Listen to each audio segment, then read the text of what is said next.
ආයුබෝවන් ඔබ නොදැකපු නොඇසූ දේවට අය තවත් එක් චාරිකාවක් වෙත ඔබ සාදරයෙන් පිළිගන්නවා. මහා සාගරය අසීමිත විශාලත්වයකින් යුත් නීල දියකඩ. මහා සයුරේ ජීවිත රටාවන් කෙතරම්නම් විචිත්‍රද. නිල් දිය මත පාවෙන කුඩා මත්ස්‍යයන් සිට දැවැන්ත තල්මසුන් දක්වා ඒ අසීමිත ජලරාශිය තුළ විවිධාකාර ජීවීන් වෙසෙති.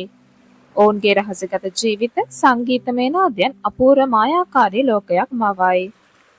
ඉතින් ගැඹුරු සාගරයේ අන්ධකාරය තුළ නිහඬව තම ජීවිතය ගත කරන්නා වූ බ්ලැක් සී ඩෙවිල් හෙවත් කළුමුහුදු යක්ෂයන් නම් විශ්මජනක ජීවීන් ගැන අද අපි සොයා බලමු. එහෙනම් වීඩියෝ එකට යන්න කලින් මේ වගේ කුතුහලයේ පිරුණු වීඩියෝ දිගටම බලන්න කැමති නම් අපේ channel එක subscribe කරලා එකතු වෙන්න. අපි යමු වීඩියෝ එකට.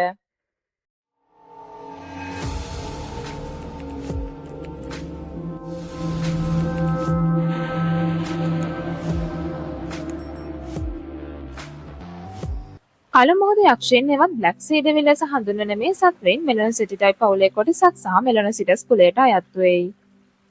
මොවුන්ගේ ශරීරය ගෝලාකාර වන අතර සම්පූර්ණයෙන්ම කළු හෝ තද තුඹුරු පැහැයෙන් යුක්තයි. මේ මසුන්ගේ ඇසේ විශේෂත්වය වන්නේ ඒවා ඉතා කුඩා වීමයි.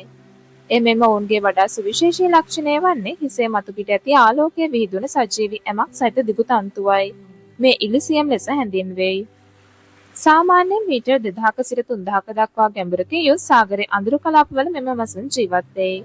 මේ මට්ටමේදී ජලය ඉතා සීතල වන අතර පීඩනයේදී ඉතා අධික වෙයි. ගැඹුරු මුහුදු පරිසරයකට අනුගත වීම සඳහා මොවුන් තුළ විශේෂ ලක්ෂණ ගණනාවක් දැකිය හැකිය. ඒ අතර ඔවුන්ගේ ශරීරයේ සැහැල්ලු වීම ගැඹුරු මුහුදේ අධික පීඩනයට ඔරොත්තු දීමට උපකාරී වෙයි.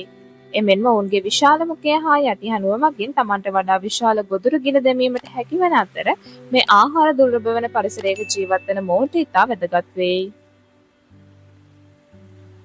ගැහැණු මත්ස්‍යයන් ගොදුරු අල්ලා ගැනීමේදී ඉතා අපූර්ව ක්‍රමයක් භාවිතා කරයි. එනම් හිසේ ඇති ආලෝකමය තන්තුව ගැඹුරු මුහුදේ අඳුරු පසුබිම තුළ චලනය කරවමින් වෙනත් මසුන් ඇද ගැනීමට භාවිතා කරන අතර ගොදුරු ආසන්නයට පැමිණි විට ඉතාම ඉක්මනින් තම විශාල මුඛය විවෘත කර ගොදුරු ගිල දමයි.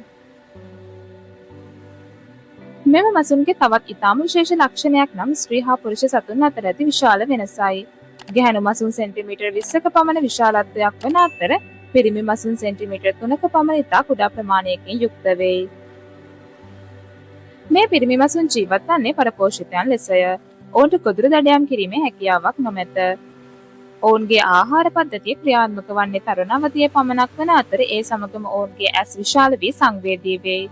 මේ දෙඩි සංවේදී ඇස් භාවිතා කරමින් ගැහැණු සතුන්ගේ ජෛව ආලෝකය අනාවරණය කර ගැනීමට උත්සාහ කරයි. ගැහැණු මසුන් සොයාගත් පසු පිරිමි මසුන් ඔවුන්ගේ විශේෂිත දත් භාවිතා කරමින් ගැහැණු මසුන්ගේ සිරුරට සම්බන්ධ වෙයි. පිරිමි මසුන් ගැහැණු සතුන්ගේ සිරුරට සම්බන්ධ වන විට ඔවුන්ගේ සෛල අතරේ විශේෂිත රසායනික ප්‍රතික්‍රියාවක් සිදු වෙයි. මෙම ප්‍රතික්‍රියාව හේතුවෙන් පිරිමි මසුන්ගේ සිරුරේ ඇති පටක ගැහැණු සතුන්ගේ සිරුරේ ඇති පටක සමග එකතු වී අවසානයේ මෙම පිරිමි මසුන් සම්පූර්ණයෙන්ම ගැහැණු සතුන්ගේ සිරුරට සම්බන්ධ වන අර්ධ අවයවයක් බවට පත්වෙයි. ඔවුන්ගේ මෙම පිරිමි ගැහැණු සම්බන්ධතාවයේ ප්‍රතිශක්තිකරණ පද්ධතිය අසාමාන්‍ය ප්‍රතිචාරයක් පෙන්වුම් කරයි. සාමාන්‍ය ශරීරයකට වෙනත් ජීවියෙකුගේ පටක එකතු කළ විට ප්‍රතිශක්තිකරණ පද්ධතිය ඒවා හිතකර ලෙස හඳුනාගෙන ප්‍රතික්ෂේප කරයි. එහෙත් කළුමුහුදු යක්ෂයන්ගේ ගැහැණු මසුන් පිරිමි මසුන්ගේ පටක ප්‍රතික්ෂේප නොකරයි. මේට හේතුව විය හැක්කේ ගැහැණු මසුන්ගේ විශේෂිත ප්‍රතිශක්තිකරණ පද්ධතියයි. එමගින් පිරිමි මසුන්ගේ පටක හඳුනාගෙන ඒවා සාමාන්‍ය සිරුරේ කොටසක් ලෙස පිළිගනී. මෙම පිළිගැනීමට විශේෂිත ජාන මාරවීම් හෝ හෝමෝන සාධක හේතු විය හැකිය. මෙම විද්‍යාත්මක යාන්ත්‍රණය තවමත් පූර්ණ ලෙස අධ්‍යයනය කර නොමැති අතර එය ප්‍රතිශක්තිකරණ විද්‍යාවේ විශේෂිත අධ්‍යයන ක්ෂේත්‍රයක් ලෙස පවතී. කළුමුහුදු යක්ෂයන් සමග අපේ ගමන නිමා කරන විට ඔවුන් අපට සිහිපත් කරවන්නේ අපේ ග්‍රහලෝකයේ මත පවතින ජීවිතයේ සංකීර්ණත්වය සහ පුදුමාකාර ස්වභාවයයි.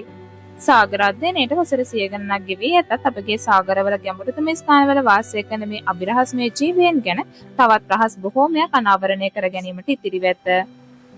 අවසාන වශයෙන් මෙම මසුන් මහා සාගරයේ ඇති විචිත්‍රත්වය පිළිබඳ මතක සටහනක් පමණක් නොව අප නොදුටු ආශ්චර්යමත් ලෝකයක් තවමත් සාගරයේ අඳුරු ගැඹුරේ සැඟවී ඇති බවට සාක්ෂියක් බවද මතක් කරමින් අපි අදට සමුගන්නම්. සුබ දවසක්.